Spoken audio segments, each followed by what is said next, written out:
Now let's learn about science in context. From the Crowley CISD homepage, click on Parents and Students tab, and then you can scroll down and find Library Resources. Open that and CISD School Libraries. You can choose your school. I'm going to choose Crowley Middle School.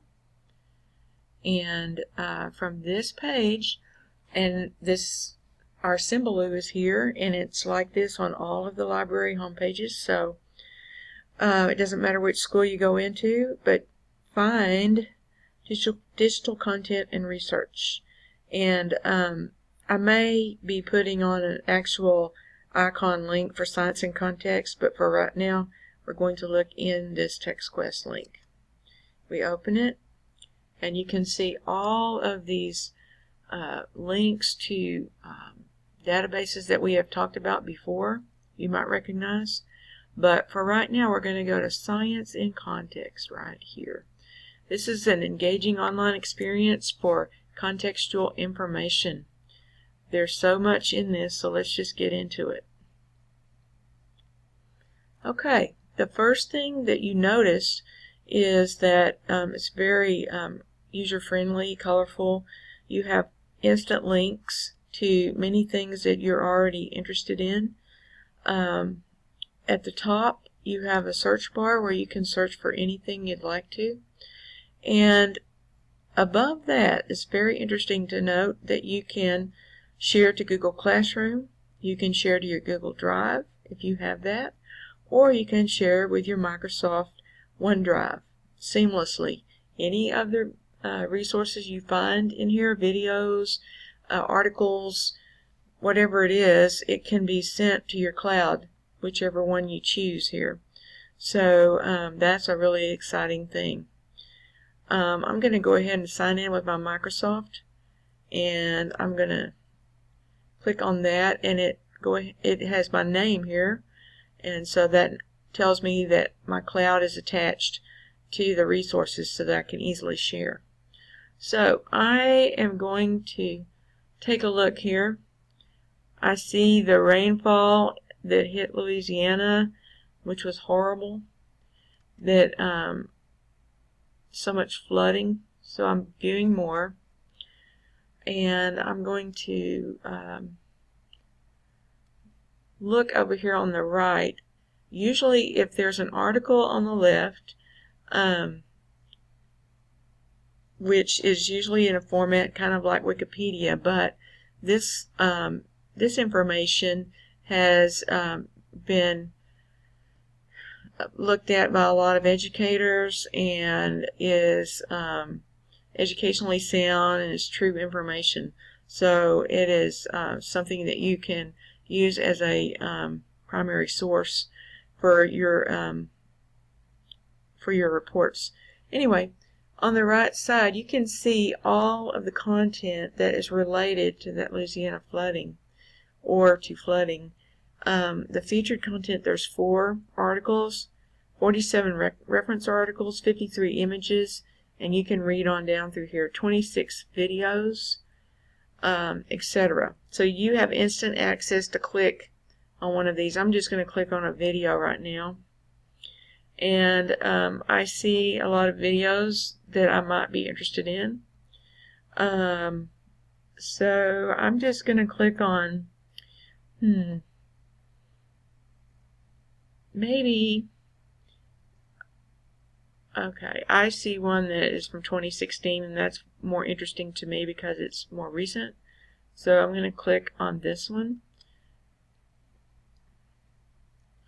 and you see on the right that the article can be used in many ways. You can create a citation for it very easily, and different citation methods. At the bottom, we can save it to our Google Drive or save it to our OneDrive. That's very awesome. I'm going to do that now.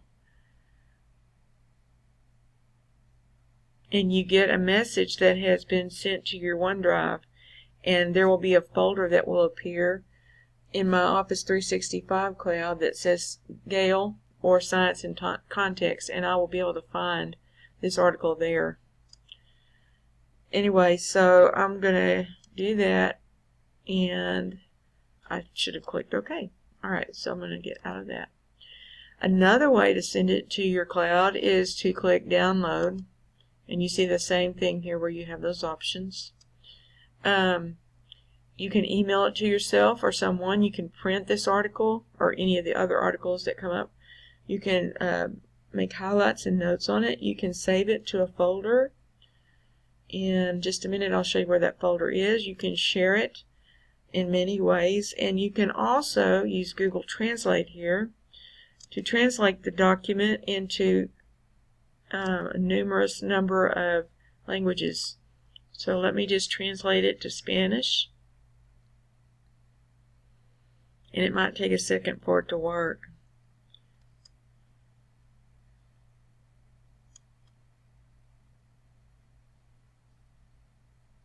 Or it might be that this article is not translatable at this time. Oh, here we go. Let's see. Okay. So, if I want to listen to the article, I can click here. La página actual no contiene texto para ser leído. You see, they will translate in the language you have selected. So I'm going to go back to English because I'm not a Spanish speaker, and put it back on there. You notice that the citation is below. You can find that. Also, if you want a permanent link, you can click on the bookmark tab up here, and you will get permanent link, the embed code that you can use in any web page, or like maybe you have a teacher website that you want your students to use this certain document, or maybe you want them to watch a video. You can get the embed code for that and put it on that page, and you're good to go. So I'm going to close this.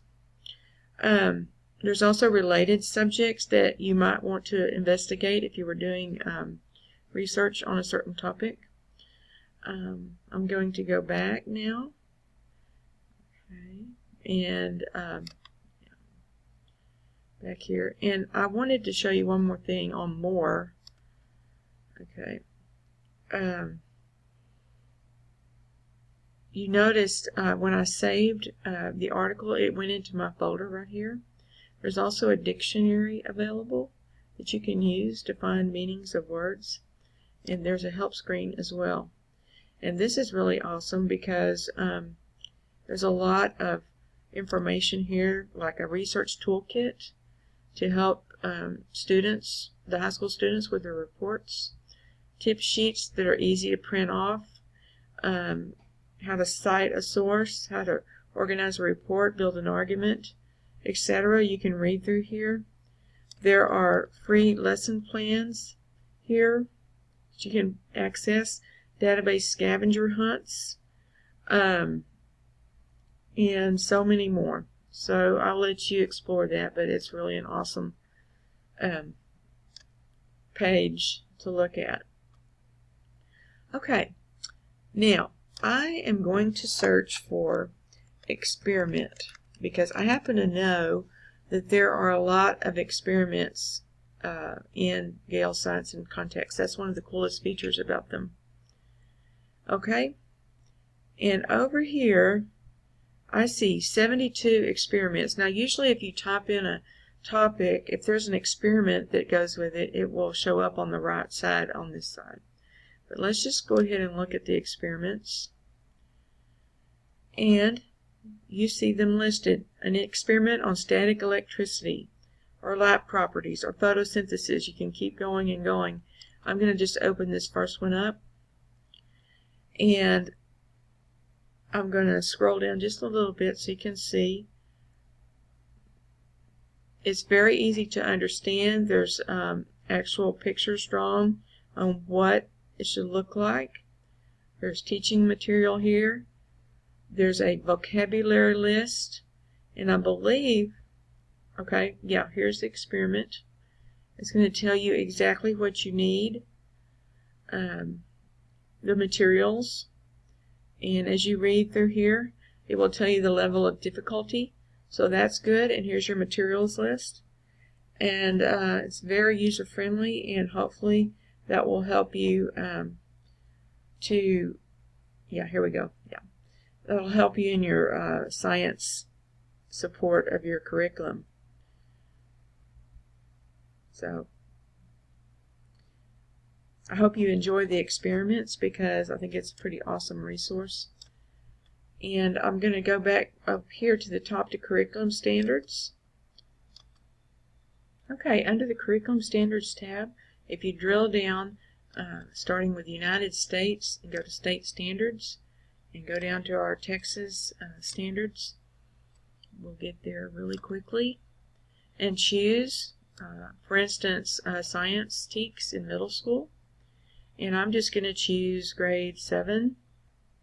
In grade 7, if you click expand all, then you see all the links to all the great resources that are connected with the TEKS, and so you can explore those and use them in your classroom.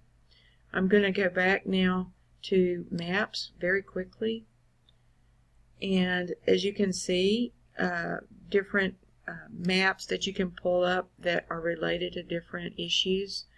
And so, for instance, if you're needing to know about the effect of Alzheimer's, you can compare and contrast those. So I'm going to go back one more time very quickly to Browse Topics, which you can choose from a list here, or you can do a drop down and choose a category, or even more topics here. And then lastly, if we go to the home page, if you would look on the right, there's always going to be some current events going on over here. So use those links to maybe as story starters with your class, or maybe just items to begin discussions with. You can come over to the left here and have a list of all the biographies, everything about chemistry, general science, etc. So if I wanted to view all the biographies, for instance, I would get a drop-down list of all of these people. I could just go in and see information about them. Okay? So, and once you pull that up, you get the same features over here on the right of things you can do with the article, listening to it, sending it to your cloud. You can cite the reference. You can watch videos, and etc. So I hope that you enjoy this resource, and thank you for watching today.